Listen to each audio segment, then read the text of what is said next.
کسی غریب نباشد، دلم خواهد کسی غریب نباشد، با ملک غیر او قریب نباشد. خدا گیرد غریبی را عزیزان، که نام تلخ او نصیب نباشد. واقعا در غربت، دور از وطن، دور از عزیزان و پیوندان، دور از پدر و مادر غمخوار و مهربان زندگی کردن دشوار است. این را همه روزه برای من خودی غریبان زنگ زده میگویند و درد دل میکنند. واقعا دشوار است، اما چی سود با جز صبر کردن. درود میگویم با همه شما هموطنان عزیزی که دور از وطنید. برای همه شما صحتمندی آرزو میکنم و واقعا من خوشحالم، خوشبختم که شما رو دارم. یعنی تماشابین همیشگی من شما هستید و هرگاهی که به من زنگ میزنید و یا پیام میفرستید به صفحه هایم خوشحال میشوم، به خاطر که میتوانم با یک سخن، با یک صحبت کردن همدرد و همراز دل شما باشم. و همه روزه برایم از شما پیام میآید، زنگ میآید، چقدر سخنان پر محبت میگویید، با مهر، با غم، با درد حرف میزنید.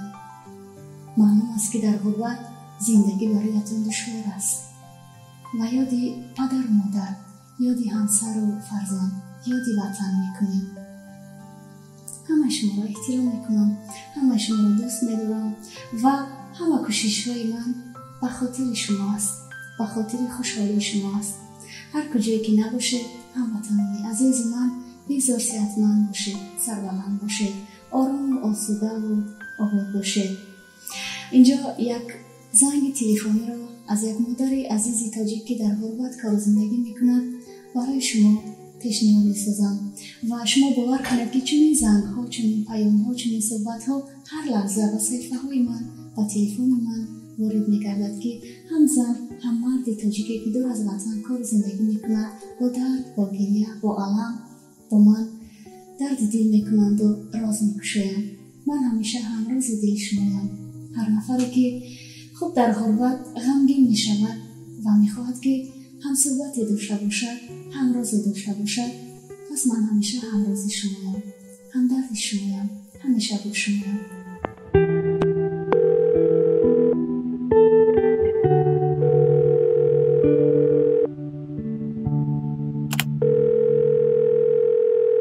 سلام علیکم خواهر جان. سلام علیکم. میبخشید ما از شهر مسکو با شما هم صحبت میکنیم. ما یک برنامه ممکن از شما باید شما را دیدیم برای که سخنهای شما بینیوید غم‌آلود و گریه‌آلود بود. حتی شما برای همین قدر گلگیری شما بود. اصلا که شما خطا نخداری کردین. برای همین قدر پیشه ما بگذار دمی مای شریف رمضان به همه اهل مسلمانی دنیا و کشور مسافر مخصوص برای شما که امروز در خدمت خلق از درگاه الله سلامتی بردوام و عمر دراز خواهانم. بگذار هر یک کسی که همین را تماشا میکنه باید این مسافرها که بی‌طرف نیستن، نه اینکه همه مسافرهایی که نسبت خلق دلشان همه وقت با خداست، با خلق است، همه وقتی چیزا را تماشا میکنن، درک میکنن. میبخشید ما خودم که مهاجری که سالهای دراز میگذره، بعد یک با تاجیکستان هم میبینم زندگی ما را مجبور کرده که ما میخواهیم که همه وقت خلق ما خوشبخت باشن. ما میخواهیم که سخن خوب برای هر یک انسانی داروه. میخواهیم که برای هم برادر کمی هم باشه یاردم کنیم. ایش وقت باور کنیم من مادرم، من هر وقتی که زن تاجیکا میبینم دلوی من، مرد تاجیکا میبینم دلوی من ریش میشه. بگذار شما ممکن یک روز نامنگار باشه، من در فرقیتی ندارم. شما هم انسان، شما هم مادر، شما هم خواهر، شما هم اپای، شما هم برای همه خلق یک سخن خوب میگین. آدمایی که فهمیش مدنیت دارن بینیاید سخنهای شما یک جهان چی دوره منی دوره ازور آمد ازور با تشکر بگذار شما در غم مسافرین در فکر آدمایی که از رو امروز از رو میکشن لیکن ما در مهاجرت ما هم مثل شماییم آب چشم ما هم وقت برای در نزد الله برای فرزندا و برای اویله و برای همه خلق در دنیا دلمون میسوزه بله که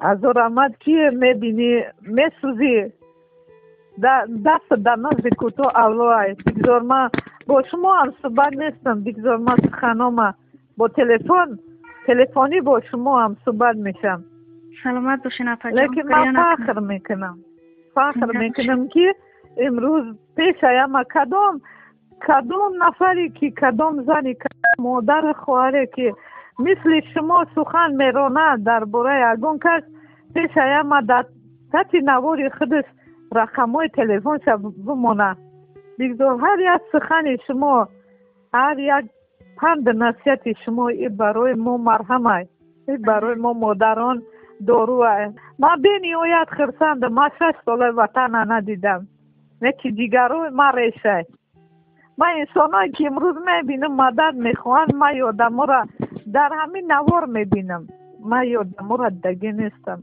یکی افسوس میخوام که همه در ذره قطره هم باشه که دست مدد دراز کنم من چه مادر بله اونه که امروز خانه شما پر با تاثیر بدن برام خم میبخشید که ما یکون مکتبم نخوندم سوادی چم ندارم اگر یکون خطاگی یکون سخنی که نجم خیلی نگین زده باشم برای میخواد بسیار با معرفت با مدنیت سخن روندین سخنهای شما باور کنین خلق مسافر را دل شریف میکنن هیچ که نمیخواه امروز که مرد میگریه زن برای چی نمیگریه بله زن سخن زن گریه شستن زن گریه اگر که ما نگریه ما مادر نیستیم اگر ما گریه نکنیم ما وطن ما نمیمایه کردن نمیتونیم خلق هم گرفتم دست گرفتم نمیتونیم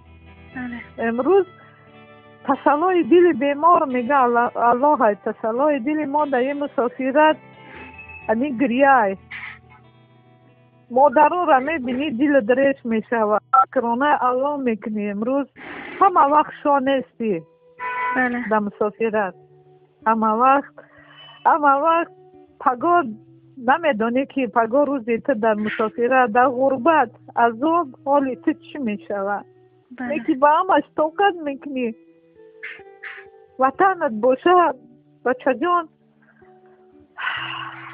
عذاب میکشی قربت میکشی وطن دای سری چکدان در میشینی یک فتیر میکنی خطی اهل اویله میشینی میخری شکرانه الله بزرگه میکنی نکی قربت ای به نهایت خینه بچه جان برای همه مرا ببخش ازار آمد برای سخنام نمیراتون نگرفتم میبخشین اگر وقتم که نداشتیم با شما هم صحبت شدم وقت داریم اپا جان ما همه وقت برای غریبا وقت پیدا میکنیم قدشان صحبت میکنیم بگذار همه وقت خیلی همی زینای بالا دا باشیم بچه جان بگذار همه وقت خوشبخت باشیم خیلی میبینی همه چیزا شنیدن که بود مانند دیدن دلای ما ریش میشود ممکن که همه زن تاجیک دلش ریش نشود ممکن آدمای باشه که همه خچه برکنار بگیره بگه که این دردی من نیست این دروغه این دردی همه دردی ملت دردی همه مادره دردی همه زنه دردی همه اپا و خواره بگذار امروز هر یکی ما دمی جایم شکرانه الله بزرگه میکنیم اول که اگر 100% آجی 50% کار نکنه 50% ازگشت کار میکنه ایشالا امی برادری ما مهربانم دارن همه وقت ایشالا با هم بی خدا میبینیم که امی آدم همه کارش بود میشه و خرپن میشه و کدامی که کسی را که فریب میکنه خدا او را روزش میشه و که فریبش میکنه به خدا دادگان هیچ وقت میگه ستیزه نکه و یا را خدا داده. مردم هیچ وقت نمیبره مرد آدم. مرد به نام زنده، مرد به کار زنده.